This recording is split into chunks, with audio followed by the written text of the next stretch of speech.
Welcome to FO Talks. With me is my colleague, Kaitlyn Diana. She's an associate editor at Fair Observer. And today we're going to talk about US President Donald Trump's immigration policies, especially how he's handling immigrants at home.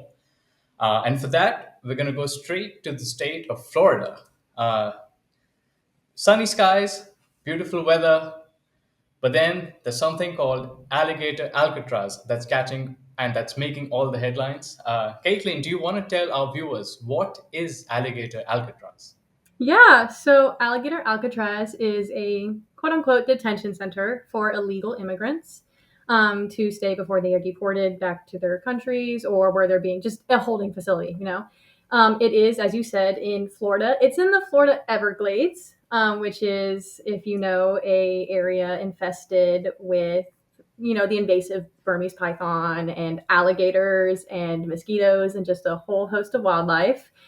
Very humid, very hot conditions. Ironically, it's located 50 miles west of Trump's resort in Miami, which isn't necessarily the most important detail, but it still feels fitting. It was built in 8 days, and it can house up to 3,000 migrants. So, yeah, it's a detention center in the Florida Everglades. Wow. Yeah. But why do you think so? Alligator Alcatraz. Why do you Mhm. think it was named that? Well, there are two reasons. The first, alligator, because Florida Everglades, there are obviously alligator infested waters. So it is kind of a threat. The name in itself is a threat because alligators for the alligators in the Florida Everglades, but then Alcatraz after the prison in the San Francisco Bay, which is obviously said to be unescapable. And so Alligator Alcatraz is an unescapable, like, detention center for immigrants. And it's meant to be like this big spectacle of you can't leave this place. There's alligators around the waters. Like, this is not a safe place. And once you go there, you're never leaving, kind of, you know, insinuation. It kind of reminds me of history for me in India because these are kind of moats that we had around palaces and forts about 400 years ago when Yeah. people were treated definitely with prejudice. And it's surprising to see it's happening today. Um, but how many immigrants have been kept at Alligator Alcatraz? I've seen a couple of different numbers. I've seen that I think there are 900, it was somewhere between 700 and 900 people currently at Alligator Alcatraz. I don't necessarily know the exact number of people who've already been deported or set free or let go. I do know there are a lot of stories coming out of people who were detainees who have obviously gotten out. Um, but it's a couple of hundred people at least, several hundred. Is it even legal? It does. Is it compared to the other immigration Yeah. centers? Is Alligator Alcatraz legal? Well, that's an interesting question because we don't really know. The legal status of Alligator Alcatraz is currently being contested. So there are several lawsuits or judicial inquiries like against the facility, both for environmental reasons, civil rights reasons.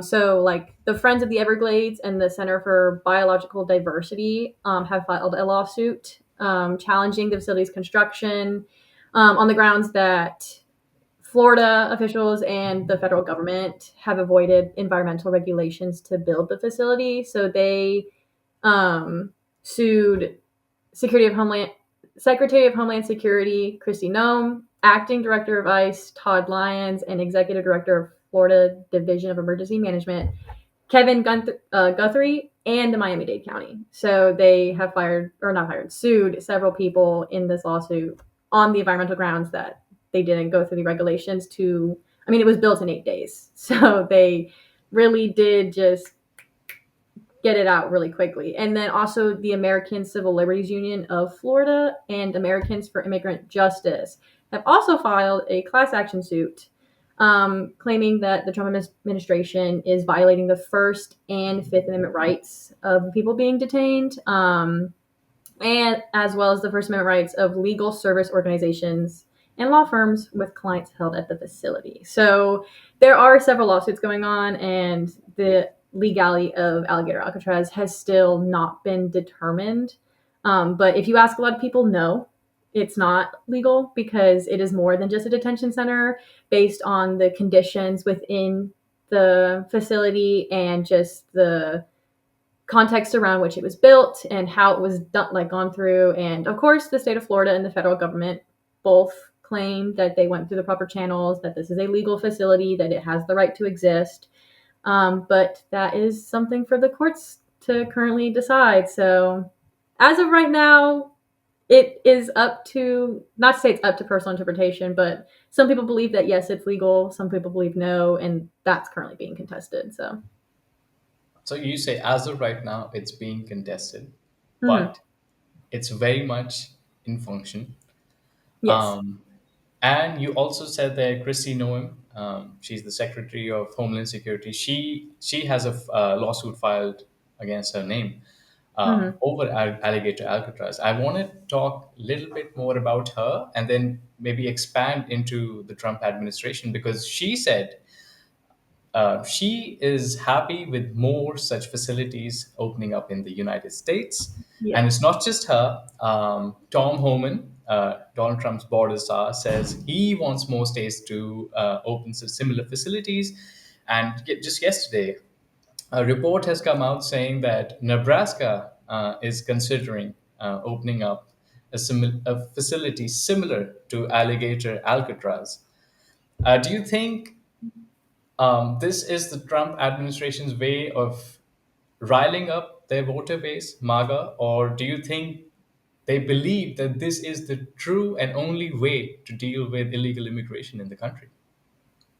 So I believe it's a little bit because the thing is I don't even believe that they care about illegal immigration the way that they claim they do. And this, I mean, there are people who have been detained who are not even illegal immigrants, people who have valid IDs, people who have driver's licenses, like people who are born in the United States who have citizenship, and we see that they're contesting birthright citizenship. And I mean, there are tweets. I cannot remember who it was that tweeted it. But about how like they are going to be able to feed like 62 million people or something along those lines. The alligators, something in line with 62 million people in alligator Alcatraz, and that is the like Latino population in the United States. So it is much bigger than just illegal immigration. It is it's also, if it was just about illegal immigration, why are the only people we're hearing about being detained all of Latin like or Hispanic descent? And I know that we're close to Mexico, so there's a lot of immigration that does come through that border. But what about the Canadian border? And people come in from like other countries all the time, so it feels less like an immigration issue and more like a racial issue and like an ethnic issue that is being spearheaded under the guise of an illegal immigration issue. And I think that it is very much something that is a spectacle because, as everything that Trump does, it has to be big, it has to be showy. It's very much a show of strength, and Trump's power and his control, and the idea that he fulfills his promises because illegal immigration is something that he has very much been trying to tackle since his first presidency. Remember the wall that Mexico is going to pay for. So he's always been, at least in my life that I have known of him, because I was 15 when he first got elected as president.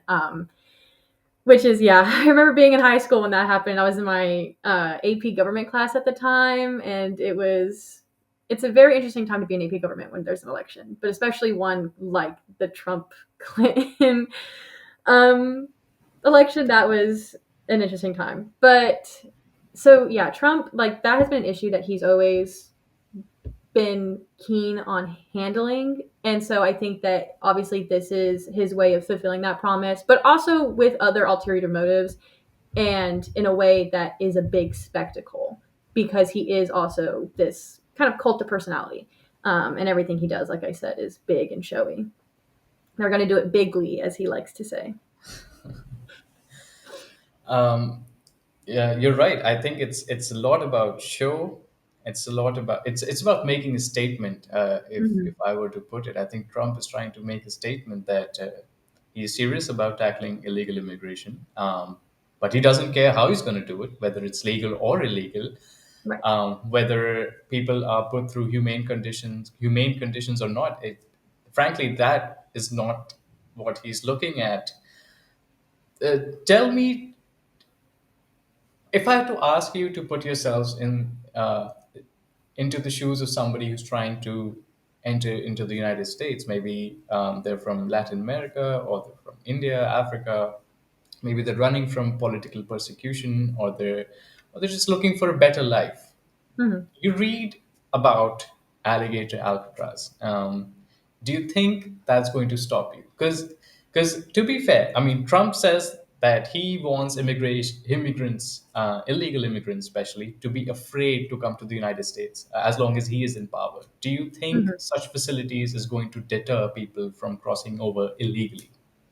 I Yes, I do think that it is meant to scare people, and I also think that America, as it is right now, to the United States, is in a very, as people love to say, volatile state. I mean, we are on the Human Rights Watch list, and I think we got added onto the Human Rights Watch list in like March. So it like Alligator Alcatraz for me feels like another tick in the box for like, I mean, for like foreign countries. I don't know if you've, I mean, obviously you are not living in the United States. So somebody who lives in the United States and only sees like a very small section of what the world believes about us. Like sometimes I will get posts of people being like, so here's what everyone outside of the US is saying about the United States. And, they're being warned not to travel here. They're being told not to visit. So, and like, I know that there are a lot of places where the United States still seems like a better opportunity than the country that they're currently living in. So I don't think it's going to be a full deterrent because I feel like there people are, like you said, are always trying to like escape or run from even worse situations. And it's one of those things where they have to pick the lesser of two evils. So I do think that there might be a slowdown in maybe immigration because people are afraid of immediately getting caught and then sent back to their country or, just being forced to live with these inhumane conditions. But at the same time, what they're running from is probably worse than what they're running towards. And I think that it's going to be a gamble if they decide, but it's up to them. And I think that for a lot of people, the risk is worth it because your choices are try to escape wherever you're from and get to the United States, and you're potentially, caught and then brought back to your country, which is still a horrible outcome, but it's not any different than if you had just stayed there. At least you tried. At least you tried to get out. And so I think that for people, the risk is worth it, like I said. Right. I agree to some part that Mhm. it is going to stop a lot of people from coming Yes. in. But how do you think Alligator Alcatraz is now going to shape America's image across the world? Because I'm sure a lot of people are watching this and they're thinking, well, America's a country that championed human rights, that they championed free speech, liberty, and now you've got a detention center like Mhm. Alligator Alcatraz. Do you think that's going to affect America's global image, or do you think it's not going to make a dent? I think it's kind of like I said before, where we're already on the Human Rights Watch list, so it feels like another like tick on the list. But I mean, and granted, this is also from somebody who knows American history, and I don't know how much of the rest of the world knows about like Japanese internment camps during World War II, or how Hitler was very much inspired by Jim Crow when he was figuring out how to take the Jewish people's rights away. Like the United States, while it has been a champion of human rights, has also been doing a lot of things at home, always in history, that do not align with what it preaches outside of its country. So I think um, me personally, with obviously growing up, getting into adulthood under the Trump years and then seeing Biden and seeing Trump again, I feel like America has very much been disillusioned to the entire world for a very long time. And I feel like the rest of the world knows what America is, even if, our government doesn't want to admit it. So I think it's just one of those things that further cements what a lot of people already know about the United States, and that's that it's a place that doesn't actually value human rights the way that it claims it does. and will do anything it can to protect the majority in power. I want to come back home to the United States. I mean, we've talked about perspectives from migrants coming to the Mhm. US and the global image. How do young Americans see this? And what message is Alligator Alcatraz giving to the next gen in the United States? Yeah, I mean, so I know a lot of people, at least obviously there are going to be people in my generation who are on the opposite side who do agree with it and do think it's a good thing. But a lot of people that I've been seeing are angry, and to some extent they're scared.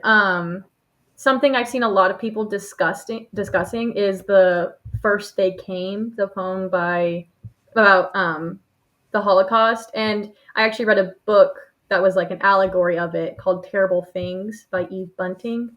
When I was, I feel like in middle school, I was much younger, but it was, the premise of, when they came for the Jews, I didn't do anything. When they came for this group, I didn't do anything because they weren't coming for me. And then they came for this group and I did nothing. And then they came for that group. And then suddenly I'm the last one left standing. And so I think a lot of people are really understanding that it doesn't end here. And I think there is a message of fear and like to kind of be afraid of like, you could be next. You like the government is not going to stop here. This is just one um like I said, dent, one check off the box. Like there are still so many people, especially in the United States, who are, marginalized. And a lot of people, like Trump discussed deporting Native Americans to where? I still, every time I think about it, I genuinely have no idea where were they going to go?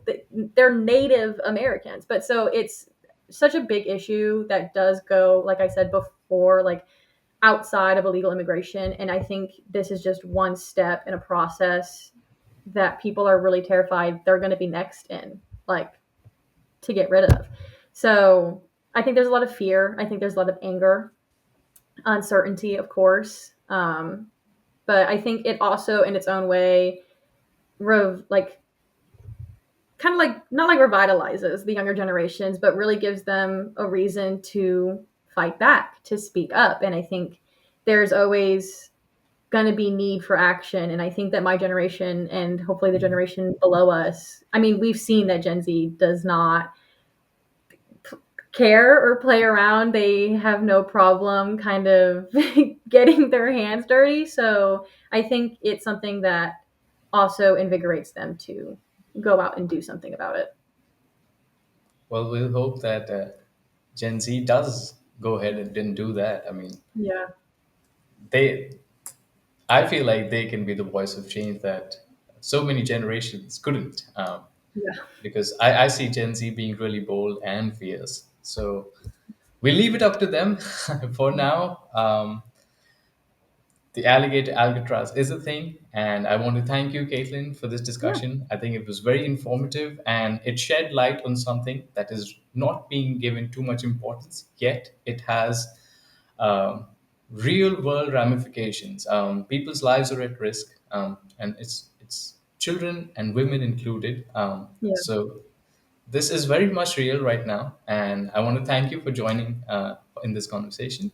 Yeah. No, thanks And for to having me. all our viewers, thank you for watching. Please like, share, and subscribe. Join the conversation at Fair Observer and subscribe to our YouTube channel.